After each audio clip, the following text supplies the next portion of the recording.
इस देश की संसद में 1952 में ये बात आई कि गोरक्षा का कानून बनना चाहिए, गांधी जी की आत्मा को श्रद्धांजलि यही होगी।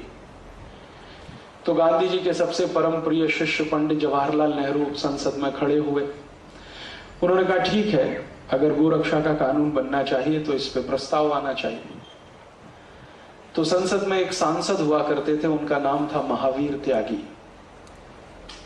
वो आर्य समाजी थे और हर बार सोनीपत से चुनाव लड़के जीते वो भारत की संसद में। सबसे पहला चुनाव 1952 में हुआ और बहुत भयंकर वोटों से जीत के आए थे। वो कांग्रेस में शामिल नहीं हुए, किसी भी पक्ष में शामिल नहीं हुए, वो निर्दलीय चुनाव लड़ते थे। तो महावीर त्यागी ने कहा ठीक है, मैं मेरे नाम से प्रस्ताव लाने की तैयारी करता हूं। उन्होंने प्रस्ताव लाया, उस पर बहस हुई। बहस के बाद यह तय किया गया कि वोट किया जाए इस पर। तो जब वोट करने का दिन आया तो नेहरू जी ने एक बयान दिया जो लोकसभा के रिकॉर्ड पर है, आप चाहें तो रिकॉर्ड में पढ़ सकते हैं। नेहरू जी ने कहा कि अगर आज ये प्रस्ताव पारित हुआ तो मैं शाम को इस्तीफा दे दूंगा।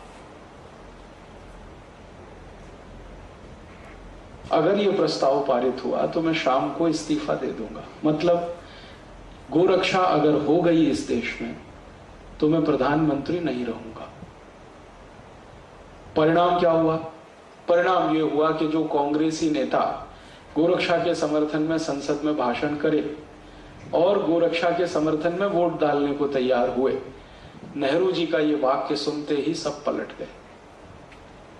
क्योंकि उस जमाने में क्या होता था, नेहरू जी अगर छोड़ दें पद तो फिर क्या होगा। सरदार पटेल की तब तक स्वर्गवास हो चुका था 1950 में, तो नेहरू जी अकेले नेता रह गए थे कांग्रेस में। कांग्रेसियों को ऐसा लगता था Nehru is India, India is Nehru. Bharat है तो नेहरू है, नेहरू है तो भारत है। और ये नारे बहुत बार लगाए गए इस देश में। कई बार ये भी कहा गया India is Indira, Indira is India. शायद इनकी स्वभाव ऐसी है कांग्रेसियों की। तो इन्होंने कहा कि नेहरू जी ने इस्तीफा दिया तो हम तो फिर गए। तो इतना हंगामा किया संसद में कि वोट ही नहीं हुआ और अगले दिन महावीर त्यागी को मजबूर कर दिया और वो प्रस्ताव वापस लेना पड़ा। महावीर त्यागी ने प्रस्ताव वापस लेते समय भाषण किया और वो बहुत ही जोरदार भाषण है, वो भी लोकसभा के रिकॉर्ड्स में है। उसमें उन्होंने कहा कि मिस्टर नेहरू, पंडित नेहरू, मैं आपको याद दिलाता हूं कि आप महात्मा गांधी के परम प्रिय शिष्य हैं। गांधी जी ने वायदा किया था कि आजादी मिलने के बाद पहली सरकार बनेगी तो सबसे पहला कानून गोरक्षा का बनेगा। अब आप ही उससे हट रहे हैं तो हम कैसे माने कि आप गांधी जी के शिष्य हैं। इससे भी आगे कहा कि नेहरू जी, मैं आपको आपके पुराने भाषणों की याद दिलाता हूं जो आपने अलग अलग समय पर अलग अलग जगह दिए हैं और हर जगह आपने एक ही बात कही है कि मुझे किसी कत्ल खाने के सामने से गुजरना पड़े तो घिन आती है और अंदर से आत्मा द्रोह करती है। ये कत्ल खाने तत्काल बंद हो, ये आपने कितनी बार कहा है, लेकिन जब समय आया कानून बनाने का और गो हत्या रोकने का तो आप पीछे हट रहे हैं। नेहरू जी ने उनके इन सब बातों का कोई उत्तर नहीं दिया। उसके बाद क्या हुआ, बात आई गई हो गई, प्रस्ताव पारित नहीं हुआ।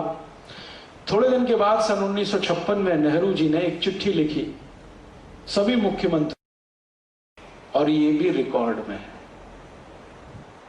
अब नेहरू जी का कौन सा स्वरूप सही था और कौन सा गलत, ये अभी फैसला करने का समय मैं मानता हूं कि आ गया है। जब वो गांधी जी के साथ मंच पे खड़े होकर भाषण करते हैं तो कहते हैं मैं कत्ल खाने के सामने से गुजरता हूं तो आत्मा चीत्कार करती है और मैं चाहता हूं कि सारे कत्ल खाने बंद हो। और जब वो प्रधानमंत्री बनते हैं तो मुख्यमंत्रियों को चिट्ठी लिख रहे हैं कि गाय का कत्ल बंद मत करो क्योंकि इससे विदेशी मुद्रा मिलती है। उस पत्र का सबसे अंतिम वाक्य बहुत खतरनाक है। उसमें नेहरू जी लिख रहे हैं कि मान लो हमने गाय की हत्या बंद करा दी और गोरक्षा होने लगी, तो सारी दुनिया हम पर हंसेगी कि हम भारत को 18वीं शताब्दी में लेके जा रहे हैं। अर्थात नेहरू जी को यह लगता था कि गाय का कत्ल होने से देश 21वीं शताब्दी की ओर जाएगा और गोरक्षा होने से 18वीं शताब्दी में चला जाएगा। यह पत्र पढ़कर मैं बहुत विचलित हुआ। हमारे एक बहुत अच्छे मित्र हैं, उनका नाम है रवि राय, लोकसभा के अध्यक्ष रह चुके हैं। उनकी मदद से यह पत्र मुझे मिला पार्लियामेंट की लाइब्रेरी से। अब मैं तो कोई एमपी नहीं हूं, पार्लियामेंट में जा नहीं सकता, लाइब्रेरी में भी नहीं जा सकता, लेकिन एक दिन रवि राय जी को मैंने कहा कि आप निकलवा दीजिए, मुझे जरा पढ़ना है ये, इसकी फोटोकॉपी भी रखनी है, कभी भविष्य में काम आए, और वो फाइल भी देखनी है जिसपे नेहरू जी का नोट है। तो उन्होंने बेचारे ने बड़ी मदद की और ये सब निकलवा दिया।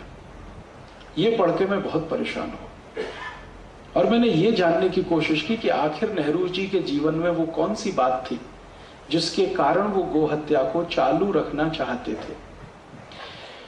पत्र में वो लिख रहे हैं कि इससे विदेशी मुद्रा मिलती है। तो क्या सिर्फ विदेशी मुद्रा ही एक बड़ा प्रश्न था या इसके पीछे भी कुछ और था?